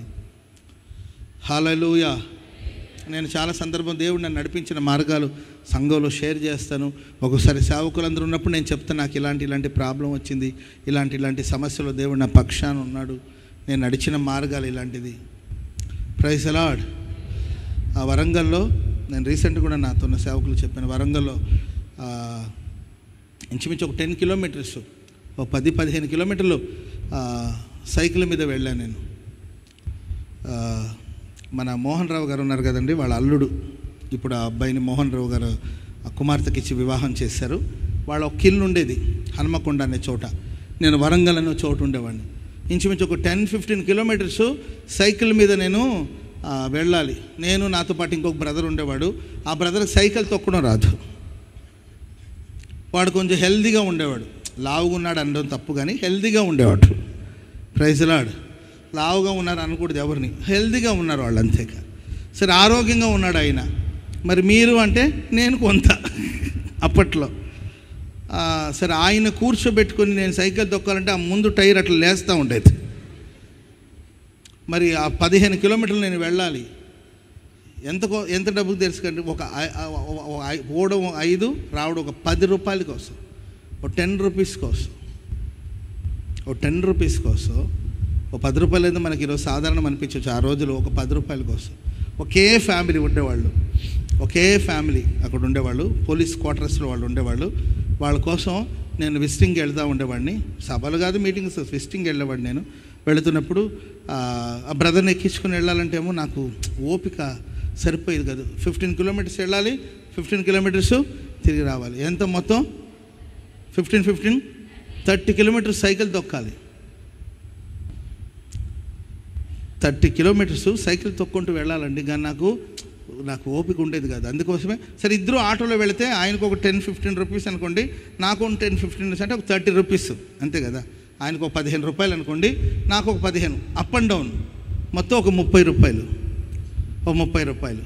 ఇప్పుడు 30 రూపాయలు పెట్టుకొని ఇద్దరు వెళ్ళలేక ఆ అబ్బాయినేమో నేను ఆటోలో ఎక్కించేవాడిని. 15 రూపీసే కదని, నీవు వెళ్ళి అక్కడ ఆగు, నేను సైకిల్ తొక్కునాడికి వస్తాను. ఇద్దరు కలిసి, ఒంటరిగా వెళ్ళకూడదు కదండి సేవలో ఇద్దరు వెళ్ళమని ఏసన్ గారు చెప్పారు కదండి. కాబట్టి ఒంటరిగా వెళ్ళకూడదు కదండి.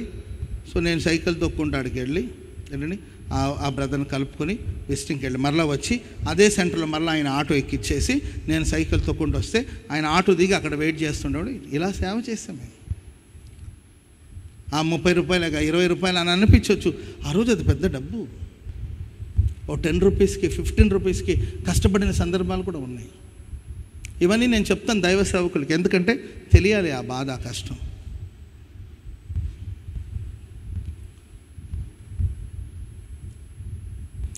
ఒక 6 రూపీస్ ఇచ్చేవాడు మా పాస్టర్ గారు. నేను మా పాస్టర్ గారి దగ్గర ఉన్నాడు. 6 రూపీస్, రూపాయి ఇస్తే ఒక దోశ, రూపాయికి ఒక దోశ. 6 రూపాయలు ఇచ్చేవాడు మా పాస్టర్ గారు. 6 రూపాయలకి ఎన్ని దోశలు వస్తుందండి? 6 దోశలు వస్తుంది. 2 గిన్నెలు, చెన్నైలో 2 పాత్రలు తీసుకెళ్తే దీంట్లో ఒక గిన్నెలో దోశ ఇస్తారు, ఇంకొక గిన్నెలో పచ్చడి సాంబార్ ఏదైనా ఇస్తారనమాట. ఆ 2 గిన్నెలు తెచ్చుకోవాలి. 6 దోశలు. అది రూపాయి దోశ అంటే ఎట్లుంటుంది చెప్పండి? పల్చగా ఉంటుంది. 6 దోశలు మనం ఆమె కాల్చి, ఆ ముసలామ కాల్చి మనకి ఇస్తుంది. అన్నీ ఒక్కొక్క దానికి ఒకటి అంటుకోపోతుంది అనమాట. అట్లా విడదీస్తుంటే చిరిగిపోతుంది కూడా. చాలా పల్చగా ఉండేదండి. అప్పుడు నాకు 18 ఇయర్స్ అనమాట, 18 సంవత్సరాల వయసులో. ఓ పల్చగా ఉండే 3 దోశలు ఎక్కడ సరిపోద్దండి? అప్పుడు తింటే మరలా ఎప్పుడుకో తెలీదు ఫుడ్. ఇంకా ఆ ఉదయాన్నే 3 దోశలు తినేసి వెళ్తే మరలా మధ్యాహ్నం 1 గంట కావచ్చు, 2 కావచ్చు, 3 కావచ్చు, అసలు ఆ పూట తిండి ఉండొచ్చు, ఉండకపోవచ్చు. పల్చగా ఉన్న ఆ 3 దోశలు నాకు సరిపోయేది కాదండి. వాస్తవం చెప్తున్నాను, చాలేది కాదు. అడుగుదామా అన్న, నాకు ఆయన తినేసి పాపం ఆయన వాటర్ గిటర్ తాగి వెళ్ళేవాడు పాపం. ఆ రోజులు ఉన్న కష్టాలు అవి. అడిగే ధైర్యం నాకు ఉండేది కాదు. అన్న ఇంకొక 2 దోశలు తెచ్చుకుంటానన్న, నాకు ఇది చాలట్లేదంటే. ఆయన కొంచెం పెద్ద ఆయన, నేను చిన్నోడిని కదండి, వయసులో చిన్నోడిని. ఆ ఏజ్లో విపరీతమైన రాక్షస తిండి అంటారు కదండి, ఎంత తిన్నా అరిగిచ్చేసుకుంటాం. దానికి తోడు కాలి నడకతోనే నడవాలి. చాలా ఎటుడి కాలి నడకతో వెళ్ళాలి, రన్నింగ్లో బస్సు ఎక్కాలి, రన్నింగ్లో దిగాలి, నడుచుకుంటూ వెళ్తుంటే ఎక్కడో స్టాపింగ్, ఎక్కడో వరకు ఇంకొక బస్సు ఎక్కడానికి నడుచుకుంటూ వెళ్ళాలి. నడకే చాలా వరకు కఠినమైన మార్గాలు. అది ఎవరిని అడగకూడదు. ఒక్కొక్కసారి మీటింగ్ ముగించుకొని వచ్చేవాళ్ళు మిడ్ నైట్ అనమాట. మిడ్ నైట్ అంటే 11 ఆ టైం. ఆ టైంలో ఈ హోటల్లో మిగిలే భోజనాలు ఉంటాయి కదండి, ఉదయాన్నే మిగిలిన అన్నం, మధ్యాహ్నం మిగిలిన అన్నం, రాత్రి, ఈ 3 రైస్ని మిక్స్ చేస్తే మార్నింగ్ ఇదా ఇస్తే పర్వాలేదు, మధ్యాహ్నం ఫుడ్గా ఇస్తేనే పర్వాలేదు, రాత్రిది వేరువేరుగా ఇస్తే పర్వాలేదు. ఈ 3 మార్నింగ్ రైసు, ఆఫ్టర్నూన్ రైసు, రాత్రి రైసు, 3టిని కలిపితే మార్నింగ్ రైస్ కొంచెం మెత్తబడి ఇది కూడా కొంచెం స్మెల్ కూడా వచ్చేసి ఉంటుంది. అవన్నీ కూడా తీసుకొచ్చి రోడ్డు మీద అటు పెట్టుకొని అమ్ముతూ ఉండేవాళ్ళు. మేము 11 గంటలకు ఆ టైంకి వస్తే సరే వండుకొని తినే టైం లేక మా పాస్టర్ గారు వెళ్ళి ఒక 5 రూపీస్, 5 రూపాయలు ఇస్తే ఇంత బౌల్కి అంత అన్నం ఇస్తారు, ఒక బౌల్కి సాంబార్ ఇస్తారు. అవి తీసుకొచ్చేసరికి అప్పటికే కొంచెం స్మెల్ వచ్చేస్తుండేది, అది అప్పటికి కొంచెం మెత్తబడి నీళ్లు గారుతూ ఉండేది ఆ రైస్లో, అండ్ స్మెల్ వచ్చేస్తూ ఉండేది. అవి తిని మేము సేవ చేసాం. తీసుకొచ్చేవాళ్ళు మా పాస్టర్ గారు ఎక్కువగా సాంబార్ పోసేసుకున్న దాంట్లో కలిపేసి స్మెల్ వస్తున్నా కూడా ఆయన పట్టించుకొని తినేవాడు. నేను సేవలో కొత్త కాదండి, నాకు కష్టంగా ఉండేది, తినలేకపోయిన ఆ స్మెల్కి కొంచెం లైట్గా పాసిన శ్వాసన వస్తూ ఉండేది. ఆ సాంబారు వల్ల ఏది కాదండి, ఆకలి దంచుతూ ఉండేది, కానీ ఆ ఫుడ్ ఉండేది కాదు. అది తినాలంటే మనసు ఒప్పేది కాదండి, కలుపుతూ ఉండేది. తిని తొందరగా తిని చేతులు కడుక్కోమన్నాడు మా పాస్టర్ గారు. అన్న మీరు తినండి అన్న, నేను మళ్ళీ తింటానని చెప్పేసి ఆయన ముందు రైస్ కలుపుతా, ఎంత కలిపిన రుచి రాదు కదా, ఆ స్మెల్ వాంతికి వచ్చేస్తూ ఉండేది నాకు. అప్పుడు ఆయన తినేసి పాపం మా పాస్టర్ గారు గొప్పోడే, ఆయన గొప్పోడే, కానీ నేను అంత గొప్ప కాదు కదండి, నా వయసు చిన్నది కదా. వాళ్ళైతే దాంట్లో కొంతకాలం ట్రావెల్ చేశారు, నేను అప్పుడే కొత్త, తట్టుకోలేకపోయానండి ఆకలి. ఆ తర్వాత కలిపి మరలా పారేసిన ఊరు కూడా ఆయన, భోజనం వేస్ట్ చేస్తే ఊరు కూడా కదండి, ఆయన వెళ్ళి చేతులు కడుక్కొని వెళ్ళి పడుకోవడానికి వెళ్ళిన తర్వాత నేను కలిపి అటు ఇటు చూసి తీసుకెళ్ళి దాన్ని పారేసేసి ఆ గిన్నె కడిగేసి ఒట్టి మంచినీళ్ళు తాగి రాత్రంతా నిద్రపోయిన సందర్భం. ఎన్నో రాత్రులు, ఏదో అనుకోకుండా ఒకరోజు జరిగింది కాదు ఇవి, ఎన్నో రాత్రులు తిండి లేక నీడ లేక కష్టపడిన సందర్భాలు ఉన్నాయి. Praise the lord. అవి చెప్పాలండి. మనం అనుకుంటాం, నేను అందుకే నాకు తెలిసినంత వరకు మనకి ఇప్పుడు కొత్తగా వచ్చే పిల్లలందరూ కష్టాలు తెలియకూడదు, వాళ్ళు శుభ్రంగా తినాలి, ఏదైనా కానీ బెస్ట్ క్వాలిటీ ఇమ్మని అంటానండి నేను. విశ్వాసులకే కానీ అండ్ సేవకులు కానీ ఏదైనా అంటే బెస్ట్ క్వాలిటీ ఏముంది అది ఇవ్వండి అన్న. ఈరోజు ఏం చేయాలంటే బెస్ట్ చేసి పెట్టండి పిల్లలకి, బాగా తినాలి. ఎందుకంటే ఆ మార్గం గుండా ప్రయాణం చేసాం కాబట్టి ఆ పెయిన్, ఆ బాధ, ఆ కష్టం ఏంటో తెలుస్తున్నారు. కాబట్టి ఏది చేసినా బెస్ట్, బట్టలు కొనేసిన బెస్ట్ తీసేయండి మనోళ్ళకి. ఫుడ్ ఏదైనా ఉంటే మంచిగా వండి పెట్టండి అంటానే తప్ప మిగిల్చుకోవాలి అనే ఆలోచన. ఎందుకంటే నేను ఆ మార్గంలో ప్రయాణం చేశాను కాబట్టి ఆ పెయిన్ నాకు తెలుసు, ఆ కష్టం తెలుసు. అప్పుడు ఆ మానసిక సంఘర్షణ నాకు తెలుసు. తిండికి లేక, బట్టలు లేక, రాత్రి ఉదుక్కొని ఉదయాన్నే వేసుకోవాలి, రాత్రి అదే ఒకే లాల్చి, రాత్రి వాష్ చేసుకొని ఉదయాన్నే వేసుకోవాలి, రాత్రి వాష్ చేసుకొని ఉదయాన్నే వేసుకోవాలి, రోజంతా తిరిగి రావాలి, మళ్ళీ రాత్రి ఆ షర్ట్ వాష్. వాస్తవం అండి, ఇది కట్టుకథలు కాదు, ఇది వాస్తవ సత్యాలు. ఇవన్నీ కట్టుకథలు చెప్పుకోవాల్సిన కర్మ నాకు పట్ల. నేను నడిచి వచ్చిన మార్గం అది, నేను చేసిన ప్రయాణం. ఈరోజు ఎన్ని పోరాటాలు వచ్చినా అన్నిట్లో నిలబడి ఉన్నానంటే నా దేవుడు నాకు అలాంటి ఒక పునాది వేశాడు, ఆ పునాది మీద నేను ఉన్నాను. Praise the lord. చెప్పండి గట్టిగా హల్లెలూయా. యెహోషాపాతుకు ఒక ప్రాబ్లం వస్తే అప్పుడు వాళ్ళ పూర్వీకులు చెప్పిన మాటలన్నీ గుర్తు చేస్తున్నాడు దేవుడికి. ప్రభువా, ఇక్కడ ఎందుకు ఆలయం కట్టాము? నీవు మాకు ఆపద వచ్చినప్పుడు నువ్వు రక్షిస్తావనే కదా నీకు ఆలయాన్ని నిర్మించాము, నువ్వు రక్షిస్తావనే కదా ఆలయం నిర్మించాం. కానీ శత్రువులు వచ్చి మా చుట్టూ ముట్టడి వేశారు, ఏమి చెయ్యాలో మాకు తోచట్లేదు, నీవే నా దిక్కు అని ప్రార్థన చేసినప్పుడు దేవుడు దిగి వచ్చి సహాయం చేశారు. స్తోత్రం చెప్పండి గట్టిగా. యుద్ధం లేకుండానే దేవుడు విజయాన్ని ప్రసాదించారు. చప్పట్లు కొడుతూ దేవునికి స్తోత్రం చెప్పండి గట్టిగా. హల్లెలూయా, హల్లెలూయా. నేనేమి చెయ్యలేను, అంటే యెహోషాపాతు ప్రార్థనలో మీరు చూడండి, దేవుడు చేసిన కార్యాలన్నీ గుర్తు చేసుకున్నాడు. ఒకటి, ఆయనకి ఎవరు అది నేర్పించారంటే వాళ్ళ పూర్వీకులు నేర్పించారు. కాబట్టి నీ శ్రమలు, నీ కష్టాలు నీ పిల్లలకి ఏదో సందర్భం చెప్పాలి. వాళ్ళ ఫీల్ ఆ బోర్ కొడుతుంది వాళ్ళకి, ఏంది సోది అంతా అంటుంటారు. వాళ్ళ సోది అనుకున్న పర్వాలేదు, చెప్పాలి. నేను ఈ మార్గాల్లో వచ్చాను, నా దేవుడు నన్ను నడిపించాడు, నా దేవుడు నాకు సహాయం చేశాడు. నీ ఫ్యూచర్లో, నీ లైఫ్లో ఇలాంటి ఒక ఆపద వస్తే దేవుడు నీతో ఉంటాడు. దేవుని వైపు చూడాలి, నీవు దేవుని తట్టు తిరగాలి, దేవుడు నిన్ను బలపరుస్తాడు. హల్లెలూయా. అంటే మన కష్టాలని పిల్లలకు చెప్తే వాళ్ళు మన మీద సానుభూతి చూపాలని కాదు. ఇది మీకు అర్థమవుతుంది. అయ్యో మా మమ్మీ ఇట్లా కష్టపడిందా అని సానుభూతి కోసం కాదు, నా ప్రాబ్లంలో. హల్లెలూయా. నా శ్రమ దినమున నాతో నిలిచి నన్ను ఓదార్చిన నవ్య కృపా, నీదు కృప. నా శ్రమ దినములో నాతో నిలిచి నన్ను ఓదార్చిన నీదు కృపా సాగరా, మహోన్నతమైన నీ కృప చాలు. హల్లెలూయా. మనం వచ్చిన మార్గాలు మన బిడ్డలకు బోధించి ఆ మార్గంలో మనల్ని ప్రభు ఆదుకునే విషయాన్ని చెప్పాలి. ఆమెను చెప్పడం గట్టిగా. నీకోసం నేను కష్టపడ్డాను, నేను నీకోసం, ఇది కాదు, కష్టపడ్డాను, ఆ కష్టంలో నా దేవుడు నాకు తోడుగున్నాడని చెప్తే నీ కుమార్తె, నీ కొడుకు, నీ మనవళ్ళు, నీ మనవరాళ్ళ సంతానం ఆ మార్గం నుండి, ఎవరైనా ఆ మార్గమే కాదండి వెళ్ళినప్పుడు, వాళ్ళకి అలాంటి ఒక పరిస్థితి వచ్చినప్పుడు మా అమ్మ చెప్పింది, మా అమ్మమ్మ చెప్పింది, మా నాన్నమ్మ చెప్పింది, మా తాతయ్య చెప్పాడు, మా నాన్న చెప్పాడు, ఇలాంటి ఆపద వచ్చినప్పుడు వాళ్ళు ప్రార్థన చేస్తే వాళ్ళకి దేవుడు సహాయం చేస్తాడు, నాకు కూడా సహాయం చేస్తాడని విశ్వసించి వాళ్ళు ప్రార్థన చేస్తారు, వాళ్ళు విడుదల పొందుతారు, వాళ్ళు బలం పొందుతారు. చప్పట్లు కొడుతూ దేవునికి స్తోత్రం చెప్పు. హల్లెలూయా. అండ్ ప్రియులారా, సరెండర్ అవ్వాలండి ప్రభుకి. యెహోషాపాతు ప్రార్థనలో ఉన్న విశేషత ఏంటంటే, ఏం చెయ్యాలో నాకు తోచట్లేదు. ఆమేన్.